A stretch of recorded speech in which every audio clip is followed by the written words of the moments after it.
नमस्कार प्यारे विद्यार्थियों, स्वागत है आप सभी का अपने इस प्रतिज्ञा क्लासेस के इस ऑनलाइन मंच पर।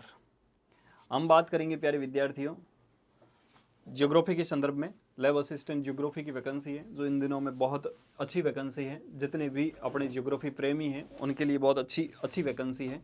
इस 136 पोस्टों की वैकेंसी में बिल्कुल पोस्टें बढ़ने की भी संभावनाएं है। ऐसी बात नहीं है कि पोस्टें नहीं बढ़ेगी पोस्टें बढ़ने की भी संभावनाएं हैं। बिल्कुल वैकेंसी बहुत अच्छी है। बिना टाइम वेस्ट किए आप इस वैकेंसी के लिए, लैब असिस्टेंट के लिए आप तैयारी कर सकते हो। ज्योग्राफी के लिए बहुत अच्छे से तैयारी कर सकते हो।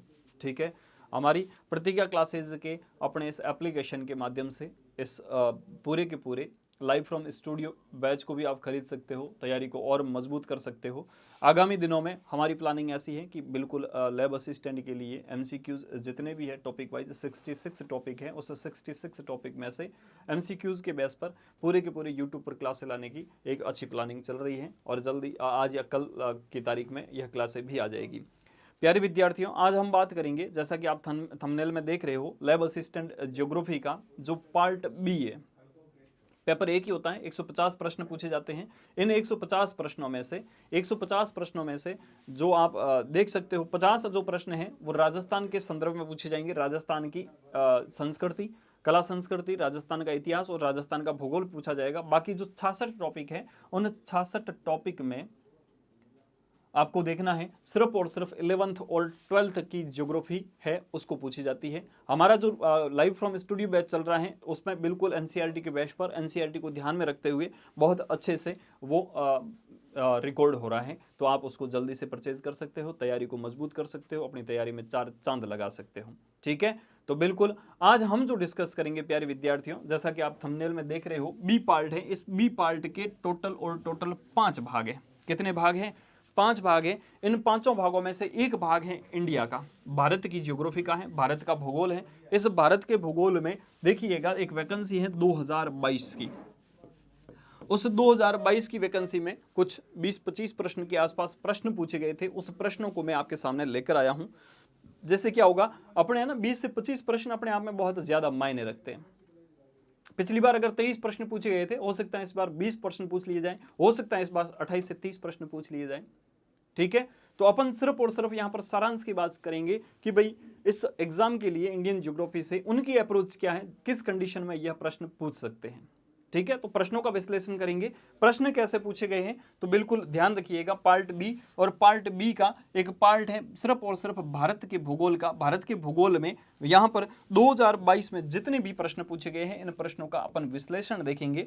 बिल्कुल ध्यान रखिएगा, जो भी विद्यार्थी तैयारी कर रहे हैं, तैयारी से पहले अपना यह वीडियो एक जरूर देख लेना। सारा का सारा कलेक्शन वही है जो 2022 में प्रश्न पूछा गया है। तो अपनी अप्रोच हो जाएगी कि भाई अपने को किस हिसाब से तैयारी करनी है, कैसे बिल्कुल अपन डीप स्टडी करें या फिर कैसे स्टडी करनी है। तो मैं ये सोच रहा हूँ कि भाई 12वीं पास वैकेंसी है तो ज़्यादा इतना डीप की कोशिश मत करना, नॉर्मल से प्रश्न पूछे जाते हैं। ठीक है, तो बिल्कुल आगाज करते हैं क्लास का। लैब असिस्टेंट ज्योग्राफी है, पार्ट बी है, भारत का भूगोल है। ठीक है, चलो यहां पर देखिएगा, निम्नलिखित में से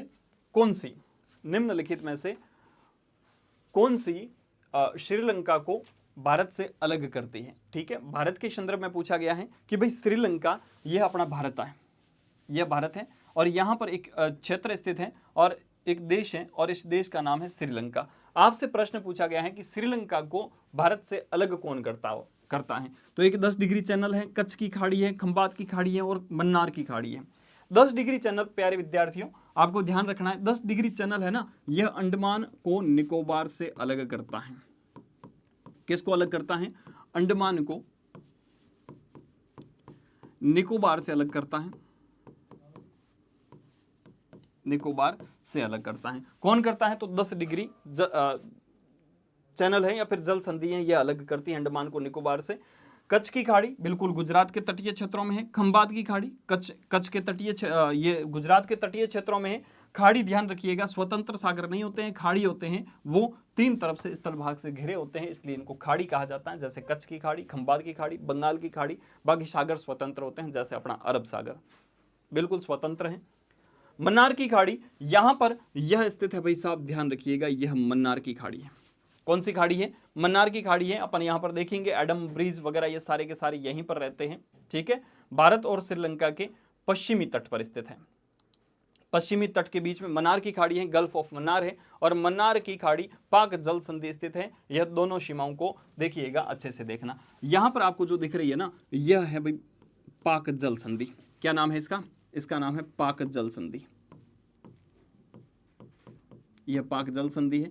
जो अपने को ध्यान रखना है, श्रीलंका और श्रीलंका के अलावा कहां पर स्थित है? श्रीलंका और भारत के मध्य स्थित है। इस पाक जल संधि के इधर की जो बात कर रहे हैं, यहां पर है पाक की खाड़ी। कौन सी खाड़ी? यह पाक की खाड़ी है। और इधर की अगर बात करें तो यहां पर अपने हैं मन्नार की खाड़ी। यह मन्नार की खाड़ी है। तो बिल्कुल अपने को ध्यान रखना है, यही प्रश्न पूछा गया था कि मन्नार की खाड़ी कहाँ है? 10 डिग्री चैनल अंडमान निकोबार को अलग करता है। तो यहाँ पर हमारा डी ऑप्शन एकदम ठीक हो जाएगा, मन्नार की खाड़ी एकदम राइट आंसर है। बात करते हैं अगले प्रश्न की ओर। भारत में नीति आयोग कब बनाया गया? बताइएगा। नीति आयोग के बारे में पूछा गया है। नीति आयोग कब बनता है? National institute for transforming India के बारे में बात कर रहे हैं, नीति आयोग के बारे में बात कर रहे हैं। बताइएगा जल्दी। यहां पर देखते हैं अपन, भारत सरकार के द्वारा एक योजना चलाई गई थी। योजना आयोग द्वारा प्लानिंग कमीशन को यह प्रतिस्थापित किया गया है। मतलब पहले योजना आयोग था, इस योजना आयोग को प्रतिस्थापित किया गया है, नाम परिवर्तित किया गया है। 1 जनवरी 2015 को नाम परिवर्तित करके इसका नाम नीति आयोग रखा गया। प्रश्न यही पूछा गया है कि भारत में नीति आयोग कब बनाया गया? तो नीति आयोग 2015 में बनाया गया। ध्यान रखिएगा, योजना आयोग को प्रतिस्थापित किया गया है और इस आयोग का नाम क्या है? नीति आयोग। नीति आयोग इसका नाम किया गया है।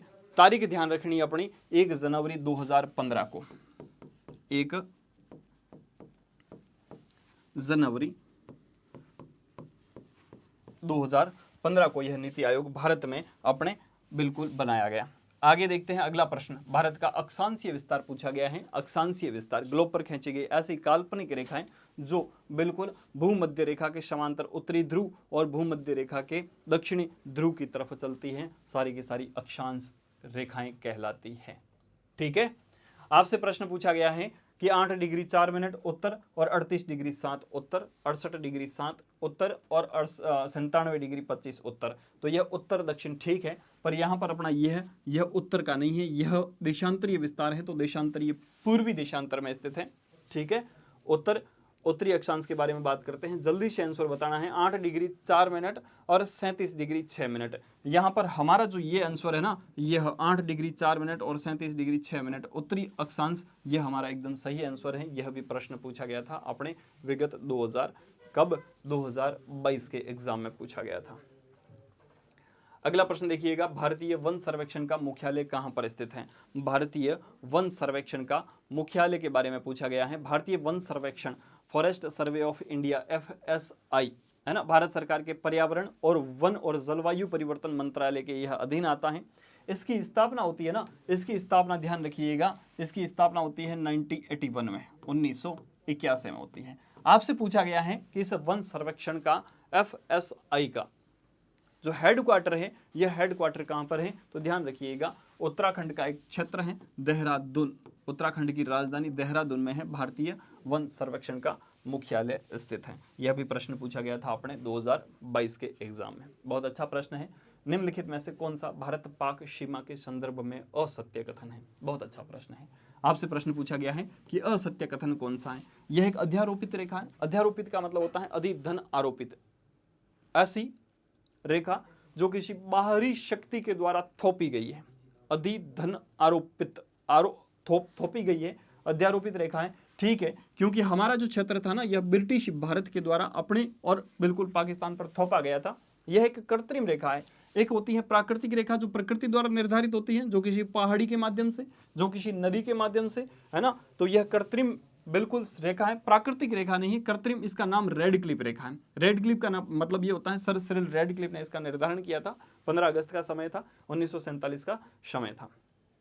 तो रेड क्लिफ रेखा है, यह मरुस्थलीय प्रदेश द्वारा एक प्राकृतिक सीमा है ना, मरुस्थलीय प्रदेश द्वारा प्राकृतिक सीमा नहीं है। अपना जो मरुस्थल है यह अपने भारत में भी है, और यह जो मरुस्थल है डेजर्ट है यह पाकिस्तान में भी है। तो डी ऑप्शन हमारा यहाँ पर गलत हो जाता है, जो बिल्कुल एकदम क्या है, असत्य कथनों में से एक है। प्रश्न संख्या 5। ठीक, क्षेत्रफल की दृष्टि से भारत विश्व का सबसे बड़ा देश है, खालिस्तान बड़ा देश है। क्षेत्रफल की दृष्टि से जो भारत का क्षेत्र है यह कितने नंबर पर आता है, भारत क्षेत्रफल की दृष्टि से कौन कौन से क्षेत्रों में सबसे आगे रहता है। तो सबसे पहला देखिएगा, सबसे ज्यादा अगर किसी देश का क्षेत्रफल है वो रूस है। कौन सा है? रूस है। रूस के बाद में देखिएगा यह कनाडा, कनाडा के बाद रहता है चीन। रूस है, कनाडा है, चीन है, चीन के बाद अमेरिका है, अमेरिका के बाद ब्राजील है, यह यूएसए।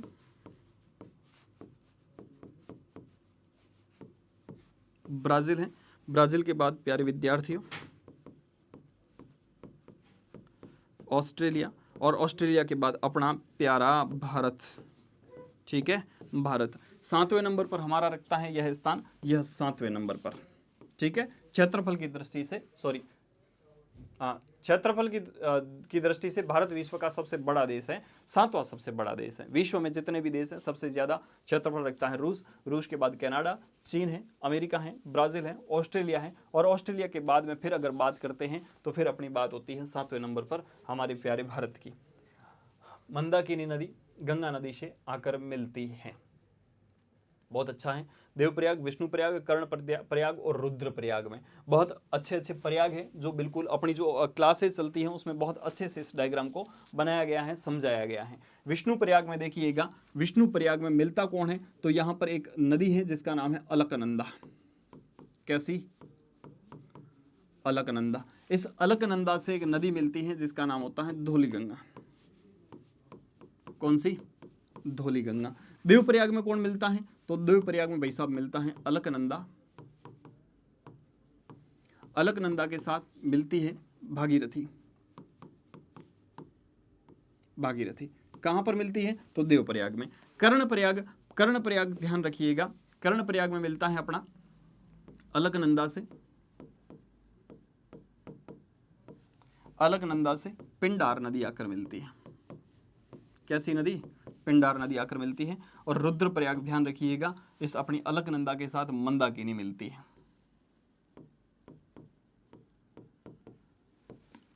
अलकनंदा से मंदाकिनी मिलती है। रहा तो पीछे एक ही तो है, जिसका नाम क्या है, जिसका नाम है नंदप्रयाग। तो अलकनंदा से नंदाकिनी मिलती है, उसका नाम है अलकनंदा। यहाँ पर रुद्रप्रयाग अपना एकदम सही आंसर हो जाएगा 7वें का। ठीक है, 7वां प्रश्न है, मंदाकिनी नदी गंगा नदी से आकर मिलती है तो रुद्रप्रयाग में मिलती है। उत्तराखंड के रुद्रप्रयाग में मंदाकिनी और अलकनंदा नदियों का संगम होता है। इसके बाद यह रुद्रप्रयाग से चलने के बाद आगे देवप्रयाग में अलकनंदा और भागीरथी मिलती है। और जैसे ही यहाँ पर अपन देखते हैं ना, देवप्रयाग अलकनंदा और भागीरथी मिलती है, और इस अलकनंदा और भागीरथी जहाँ पर मिलती है तब से गंगा नदी का निर्माण होता है। ठीक है, तब से गंगा नदी का निर्माण होता है। ध्यान रखिएगा, भागीरथी की एक सहायक नदी है भेली गंगा। भेली गंगा जहां पर भागीरथी से मिलती है ना, वहां पर एक डैम बना हुआ है जो भारत का सबसे ऊंचा बांधों में से एक है, जिसका नाम है टिहरी, उत्तराखंड के गढ़वाल जिले में स्थित है। ठीक, अगला प्रश्न देखिएगा, मंदाकिनी। बहुत अच्छा प्रश्न है। इतने प्रश्न डीप से नहीं पूछे जाते हैं क्योंकि 12th लेवल की वैकेंसी है, 12th पास की वैकेंसी है। फूलों वाली बौछारें संबंधित हैं। फूलों की बौछारें किस से संबंधित हैं, तो ध्यान रखिएगा, फूलों वाली जो बौछारें है ना, यह मानसून पूर्व की वर्षा है। कहां की है? मानसून पूर्व की वर्षा है। और इस मानसून पूर्व की वर्षा फूलों वाली बौछारें केरल में कहलाती है। कहां कहलाती है?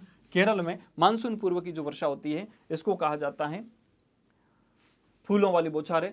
ठीक है, या फिर देखिएगा, या फिर इसको कहा जाता है ब्लॉसम शॉवर कहा जाता है, सेरी ब्लॉसम नाम से जाना जाता है। मानसून, प्री मानसून होता है ना, इससे पहले जो बारिश होती है यह मुख्य रूप से केरल के अलावा कर्नाटक के कुछ हिस्सों में आती है। और यहाँ पर अब जाहिर सी बात है, इससे है ना फूलों की जो खेती होती है वो बहुत अच्छी होती है। कर्नाटक में इस बारिश से कॉफी अच्छी होती है, कॉफी के फूल बहुत अच्छे होते हैं, इसलिए इसको फूलों की बौछारें कहा जाता है। मानसून पूर्व की वर्षा है। ठीक है, प्री मानसून।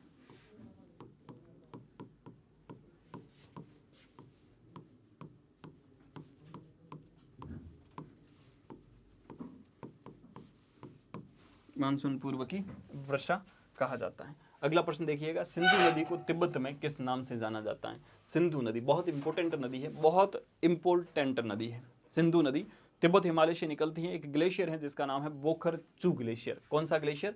बोखरचू। वहां पर इसको है ना सिंगी खब्बान नाम से जाना जाता है। बहुत अच्छा प्रश्न है, बहुत अच्छा प्रश्न है। जैसे सिंधु को पूछा गया है तो हो सकता है पूछा किसको जाए, तो पूछा अपने इस ब्रह्मपुत्र को भी पूछा जा सकता है। ब्रह्मपुत्र नदी को तिब्बत में, है ना, तिब्बत में इसको तो सिंगी खब्बान या फिर इसको शेरमुख नाम से भी जाना जाता है। क्या नाम से? शेरमुख। यह शेरमुख नाम से जाना जाता है। ध्यान रखिएगा, ब्रह्मपुत्र नदी को अपने जो तिब्बत का क्षेत्र है वहां पर अपने पूछा जाता है सॉरी, वहां कहा जाता है सांगपो रिवर। कौन सी? सांगपो रिवर कहा जाता है। तो सिंधु नदी को तिब्बत में शेरमुख या फिर सिंगी खब्बान नाम से भी जाना जाता है। पुरानी जलोढ़ मृदाओं द्वारा प्रदर्शित की जाती है। पुरानी जो जलोढ़ मृदाएं होती हैं बहुत अच्छे से है ना इसको है ना एकदम सॉल्व करवा रखा है कि भाई पुरानी जलोढ़ मृदाएं होती है वो किस नाम से जानी जाती है। तो पुरानी जलोढ़ आपको ध्यान रखना है बांगड़ नाम से जानी जाती है। जलोढ़ दो प्रकार की होती है, एक होती है पुरानी जलोढ़ और एक होती है नवीनतम जलोढ़। नवीनतम जलोढ़ खादर कहलाती है और प्राचीनतम जो जलोढ़ होती है वो बांगड़ कहलाती है। ठीक है, बांगड़ में ऐसे अनुपजाऊ क्षेत्र होते हैं जो बिल्कुल जहाँ चट्टानें निकली रहती हैं उन क्षेत्रों को रेह, कलहर, ऊषर, भूड़ ऐसे कुछ क्षेत्र कहा जाता है। तो बहुत अच्छा प्रश्न है कि भाई पुरानी जलोढ़ जो मृदाएं होती है यह बांगड़ कहलाती है। बिल्कुल आप देख सकते हो प्रतिज्ञा क्लासेस के साथ अपनी तैयारी को कीजिएगा और मजबूत कीजिएगा। लैब असिस्टेंट 2026 की वैकेंसी है, 136 पोस्टें बढ़ने की संभावनाएं है। पोस्टें बढ़ने की संभावनाएं हैं, तो बिल्कुल मन में संशय ना रखें। अपने को 136 पोस्टों पर काम करना है। टारगेट बैच है हमारा जियोग्राफी लैब असिस्टेंट के लिए है। कंप्लीट ऑनलाइन कोर्स है, कोई भी ऐसा संशय नहीं रहेगा इसमें। ऑनलाइन कोर्स है संपूर्ण और संपूर्ण, लाइव फ्रॉम स्टूडियो बैच चल रहा है, आप इसको ज्वाइन कर सकते हो। सर हम ज्वाइन कहाँ से करें? तो ध्यान रखिएगा प्रतिज्ञा क्लासेस अपना QR दे रखा है, यहाँ से इस QR के माध्यम से इस प्रतिज्ञा क्लासेस का आप एप्लीकेशन डाउनलोड कर सकते हो। फिर भी अगर कोई आपसे कुछ ऐसा संशय रहता है तो दिए गए हमारे व्हाट्सअप नंबर पर आप बिल्कुल संपर्क कर सकते हो और अपनी तैयारी को और मजबूत कर सकते हो। सर और इससे क्या मिलेगा? तो बिल्कुल आप यहाँ पर मैसेज करके अपने लैब असिस्टेंट के जो फ्री नोट्स हैं वो आप ले सकते हो। ठीक है, अगर आपकी हमारी यहाँ पर YouTube की अगर कोई क्लास आ रही है तो भी आपको वो सबसे पहले नोटिफिकेशन मिल जाएगा। इसके अलावा यहाँ पर हमारे जो टेस्ट लगते हैं तो टेस्ट का भी आप यहाँ पर फ़ायदा ले सकते हो। तो बिल्कुल प्रतिज्ञा क्लासेस जोधपुर अपना यह एप्लीकेशन है, बहुत अच्छे से इंस्टॉल कर सकते हो और इंस्टॉल करने के बाद क्लासों का आनंद ले सकते हो। बहुत अच्छे तरीके से क्लासें रिकॉर्ड हो रही है। प्रश्न देखिएगा 11वां प्रश्न। 11 क्या कह रहा है? केंद्र शासित प्रदेश जम्मू एवं कश्मीर की राजधानी श्रीनगर है। ठीक है, बहुत अच्छा प्रश्न है। श्रीनगर के बारे में पूछा गया है कि श्रीनगर कौन सी नदी के किनारे स्थित है। ऑप्शन दिए गए हैं, केंद्र शासित प्रदेश है, ठीक है, जम्मू कश्मीर की राजधानी है जिसका नाम है श्रीनगर, कौन सी नदी के किनारे स्थित है। तो सभी को बता दूं कि भाई श्रीनगर है, यह प्रमुख हिमालयी नदी है जिसका नाम है झेलम, है ना, यह झेलम है। इस झेलम नदी के तट पर बसा हुआ है। झेलम नदी कश्मीर घाटी से होकर बहती है तथा यहाँ पर वुलर झील और वुलर झील के अलावा डल झील को यह जल प्रदान करती है। वुलर झील के बारे में ध्यान रखना है आपको। बिल्कुल यहाँ पर झेलम नदी है, यह झेलम नदी श्रीनगर है वो अपना इस नदी के किनारे पर स्थित है। झेलम नदी पर ही एक झील बनी हुई है जिसका नाम है वुलर झील। भारत की सबसे बड़ी ताजे पानी की, मीठे ताजे पानी की सबसे बड़ी झील है जिसका नाम है झेलम। ठीक है, तो यह भी ध्यान रखिएगा, पंच नदों में शामिल है जिसका नाम है झेलम, रिवर झेलम। आगे देखिएगा, अगला प्रश्न हमारे 2022 में भारत की ज्योग्राफी से क्या प्रश्न पूछा गया था? लोकटक झील भारत के किस राज्य में अवस्थित है? बहुत अच्छा प्रश्न है। लोकटक झील के बारे में पूछा गया था। लोकटक झील है भाई अपने मणिपुर में। ठीक है, मणिपुर है। बहुत अच्छा, यहां पर प्रश्न और क्या बन सकते हैं लोकटक झील के बारे में? तो यहां पर एक तो आंसर आपको ध्यान रखना है, मणिपुर है। यहां पर मणिपुर में जो लोकटक झील है, यह झील प्रसिद्ध है तैरते हुए द्वीपों को, तैरते हुए ऐसे द्वीप पाए जाते हैं। इन तैरते हुए द्वीपों के कारण यह झील बड़ी प्रसिद्ध रहती है। तैरते द्वीप पाए जाते हैं जिसको स्थानीय भाषा में क्या कहा जाता है? फुमदी कहा जाता है। भाई साहब क्या कहा जाता है? फुमदी कहा जाता है। यहीं पर इस लोकटक झील के मध्य एक अभ्यारण्य स्थित है जिसका नाम है कैबुल लामजाओ।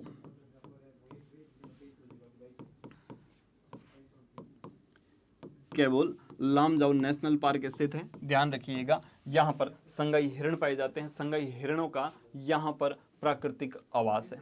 ठीक है, तो सबसे बढ़िया चीज है कि यहाँ पर तैरते हुए द्वीप पाए जाते हैं, जिसको स्थानीय भाषा में फुमदी कहा जाता है। लोकटक झील है, मणिपुर में स्थित है। ठीक है, तो ये थी अपनी लोकटक झील। अगला प्रश्न देखते हैं, और प्रश्न क्या पूछा गया था 2022 के संदर्भ में। और 2022 में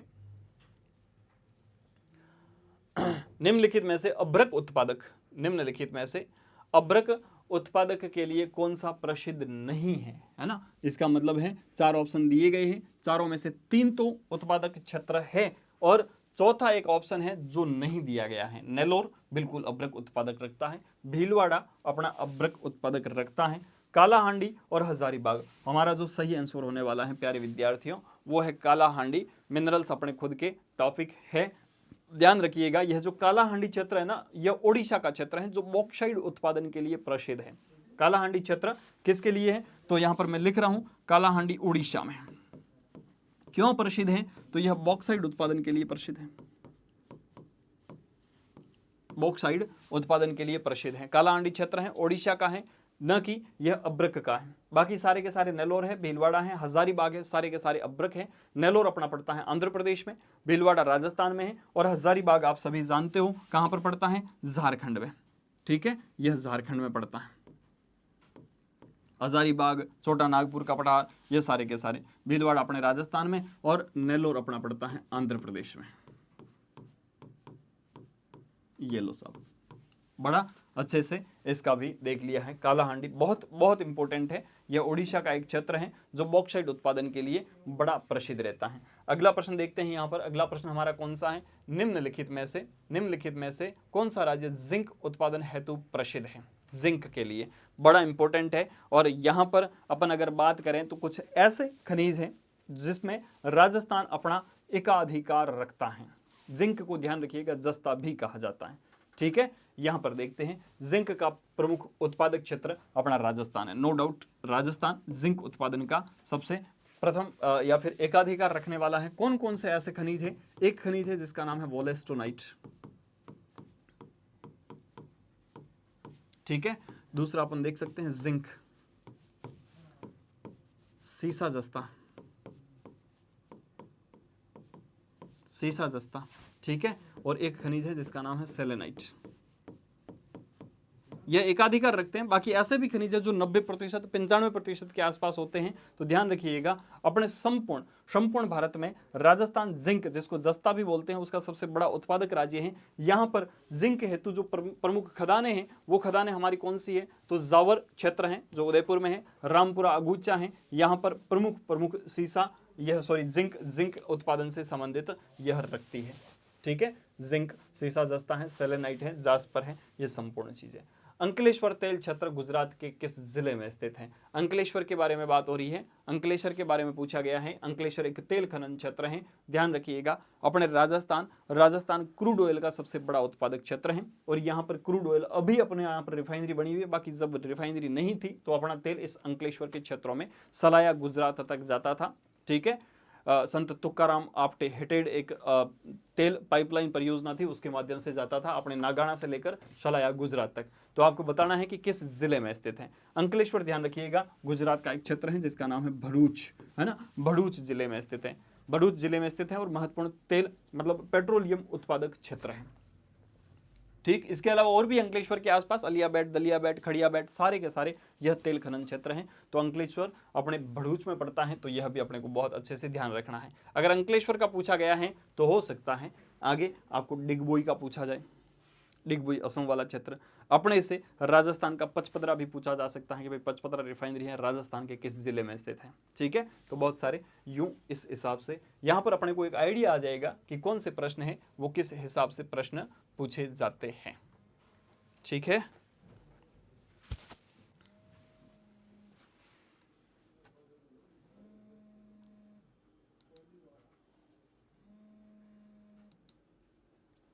हाँ जी, तो हमारा अगला प्रश्न है, यह 15वां प्रश्न था। प्रश्न है 16, निम्नलिखित राज्यों में से कौन सा सीमेंट उत्पादन में महत्वपूर्ण नहीं है। ऐसा क्षेत्र अपने को दिया गया है, मतलब 4 क्षेत्र हैं जिसमें सीमेंट उत्पादन तीनों में होती है, और चौथा ऐसा है जहां पर नहीं होती है। आंध्र प्रदेश और तेलंगाना में सीमेंट होती है या फिर नहीं होती है, राजस्थान में होती है या फिर नहीं होती है। आपसे प्रश्न बताना है जल्दी से कि किन क्षेत्रों में होती है या फिर नहीं होती है। तो मध्य प्रदेश में भी सीमेंट के उत्पादक क्षेत्र हैं, केरल में अपने सीमेंट का उत्पादक नहीं है। ध्यान रखिएगा, सीमेंट हेतु जो रॉ मटेरियल है, कच्चा माल है, वो है चूना पत्थर। क्या है? चूना पत्थर है। तो ध्यान रखिएगा, सीमेंट उद्योग एक वेट लॉसिंग, जिसको अपन बोलते हैं भार हाश हेतु उद्योग है, जो कच्चे माल हेतु चूना पत्थर या फिर कोयले के द्वारा रॉ मटेरियल लेता है, और जहां पर भी चूना पत्थर मिलते हैं या फिर कोयले के सोर्सेज हैं, उनके स्थानों के आसपास स्थापित होता है। केरल एक ऐसा क्षेत्र है जहां पर चूना पत्थर के बड़े भंडार नहीं है, जबकि अपना राजस्थान, यहां पर मध्य प्रदेश के अलावा तेलंगाना और आंध्र प्रदेश में चूना पत्थर पाया जाता है। चूना पत्थर के अलावा कोयले के भी खनन क्षेत्र रहते हैं। तो ध्यान रखिएगा, कोयले के जहां जहां पर भी खनन क्षेत्र हैं, उसके आसपास यह अपने रहता है। ठीक है, तो इसका केरल आंसर एकदम ठीक आंसर है। यहां पर अगला प्रश्न देखिएगा, निम्नलिखित में से कौन सा चंबल बहुउद्देशीय परियोजना के अंतर्गत नहीं बना है? बहुत अच्छा प्रश्न है। एक नदी है, नदी के अंतर्गत हमने यह देखा है, हमने यह भी पढ़ा था कि 3 चरणों में 4 बांध बनाए गए हैं। 3 चरणों में 4 बांध बनाए गए हैं। अपने से पूछा गया है कि कौन सा बांध है जो चंबल बहुउद्देशीय परियोजना के तहत नहीं बना हुआ है? गांधी सागर बांध, राणा प्रताप सागर बांध, पोंग बांध और जवाहर सागर बांध। बहुत अच्छा प्रश्न है। जैसे आप देख सकते हो, ऐसे यूं नदी है, इस नदी में सबसे पहला इधर एक बांध बना हुआ है जिसका नाम है गांधी सागर। कौन सा सागर? गांधी सागर। और गांधी सागर कहां पर बना हुआ है? मंदसौर मध्य प्रदेश में बना हुआ है। इसके बाद में यहां पर एक बांध बना हुआ है और इसका बांध का नाम है राणा प्रताप सागर। राणा प्रताप सागर अपने राजस्थान के चित्तौड़गढ़ में स्थित है। ध्यान रखिएगा, राजस्थान में सबसे बड़ा बांध है जल भराव की क्षमता के हिसाब से। इस राणा प्रताप के बाद में यहां पर एक बांध है जिसका नाम है जवाहर सागर। कैसा बांध? जवाहर सागर। और सबसे अंतिम में यहां पर देखते हैं, यह कोटा बैराज बांध बना हुआ है। कोटा बैराज बांध बना हुआ है। तो अपने को ध्यान रखना है, 3 चरणों में 4 बांध बनते हैं। 3 चरण में, पहले चरण में गांधी सागर और कोटा बैराज बनता है, दूसरे में राणा प्रताप सागर और तीसरे में जवाहर सागर बनता है। ठीक है, पर पोंग बांध कहां पर है? तो ध्यान रखिएगा प्यारे विद्यार्थियों, पोंग बांध है, यह हिमाचल प्रदेश में स्थित है, व्यास नदी पर बना हुआ है। एक बांध है पोंग और एक बना हुआ है पंडोह बांध, जो रावी व्यास परियोजना के तहत बना हुआ है। जबकि यह गांधी सागर है, यह अपने मध्य प्रदेश में है।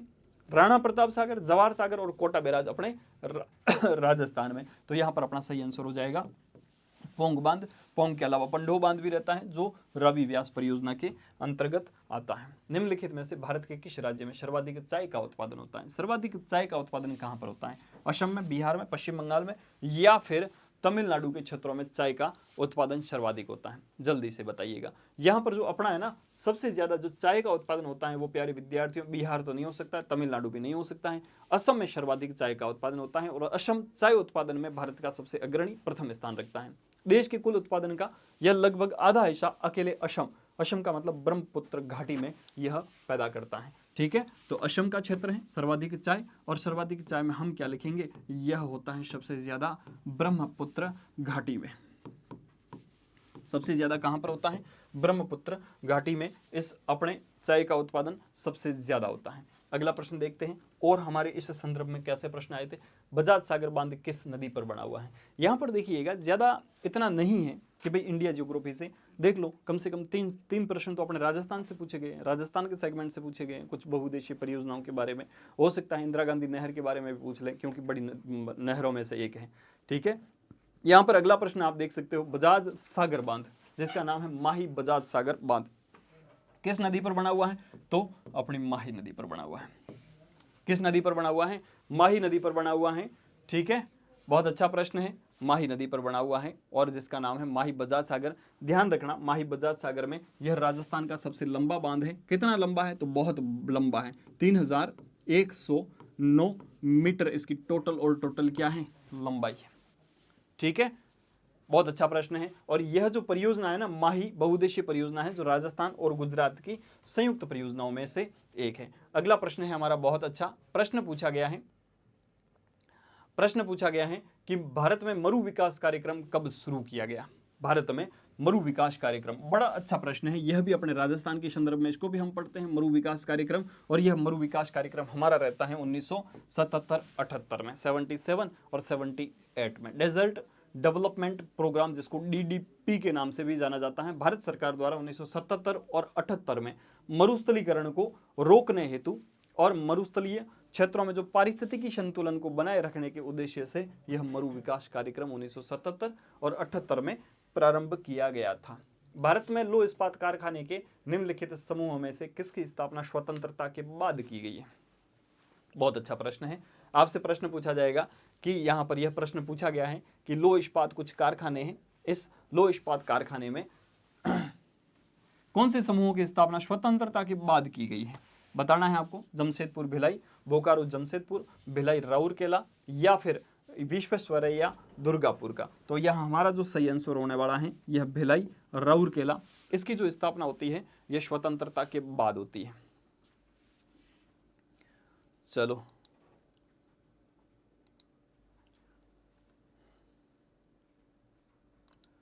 तो यहां से अपना प्रश्न पूछा गया है कि कौन सा ऐसा समूह है जिसकी जो स्थापना है ना वो स्वतंत्रता के बाद की गई है। तो बहुत अच्छा प्रश्न है। यहाँ से ये जो अपना योजना आयोग है ना, इसको आपको बहुत अच्छे से पढ़ने की आवश्यकता है। स्वतंत्रता के पश्चात जो दूसरी पंचवर्षीय योजना थी, पंचवर्षीय योजना जो 5 ईयर प्लानिंग जो चलाई गई थी, उस योजनाओं के तहत जो दूसरी अपनी पंचवर्षीय योजना थी, इस योजना में क्या किया गया, जो भारी उद्योग थे इन पर बल दिया गया, जिसमें भिलाई अपना है छत्तीसगढ़ में रूस की सहायता से, है ना, भिलाई रूस की सहायता से, और राउरकेला जो उड़ीसा में है यह जर्मनी की सहायता से, और दुर्गापुरा, यहाँ पर दुर्गापुर लिखा हुआ है, यह दुर्गापुर अपना पश्चिम बंगाल में है जो ब्रिटेन की सहायता से स्थापित किया गया है। जमशेदपुर, यहाँ पर अपना जो जमशेदपुर है जिसको यहाँ पर टिस्को चल रहा है, टिस्को की स्थापना की गई है। यह आज़ादी से पहले मतलब 1907 में ही इनकी स्थापना हो गई थी। जो जमशेदपुर है, इस जमशेदपुर की स्थापना, तो यहाँ ध्यान रखिएगा, भिलाई है, राउरकेला है, राउरकेला के अलावा अपना यह दुर्गापुर है, यह स्वतंत्रता के बाद में किया गया था। जमशेदपुर है, इस जमशेदपुर की स्थापना जहां पर टिस्को अभी काम कर रहा है 1907 में स्थापित हो गया था। बाकी जो 3 क्षेत्र हैं, भिलाई की स्थापना रूस के सहयोग से, जो राउरकेला है इसकी स्थापना जर्मनी के सहयोग से, और दुर्गापुर की स्थापना अपने होती है ब्रिटेन के सहयोग से। प्रश्न दिया गया है यहां पर, निम्नलिखित में से कौन सा ऊर्जा संसाधनों में से एक नवीकरणीय प्रवृत्ति का है? नवीकरणीय का मतलब होता है पवन ऊर्जा, नवीकरणीय या फिर इसको गैर परंपरागत ऊर्जा कह भी सकते हैं, जो कभी समाप्त नहीं होता है। ठीक है, नवीकरणीय मतलब कभी इसको हमेशा नया बना सकते हैं, कभी भी खत्म नहीं हो सकता है। तो ऐसा ऊर्जा संसाधन कौन सा है बताइएगा? पवन कभी खत्म हो सकती है क्या? नहीं हो सकती। पेट्रोल अवसादी चट्टानों से बनता है, खत्म हो सकता है। कोयला भी अवसादी चट्टानों से बनता है, खत्म हो सकता है। डीजल भी अवसादी चट्टानों से बनता है, खत्म हो सकता है। तो यहाँ पर हमारा आंसर पवन सही है। बहुत बहुत बहुत बहुत अच्छा आंसर है। इसको अपन कह सकते हैं यह तीनों के तीनों जो है ना, यह जीवाश्म उद्योगों में आते हैं।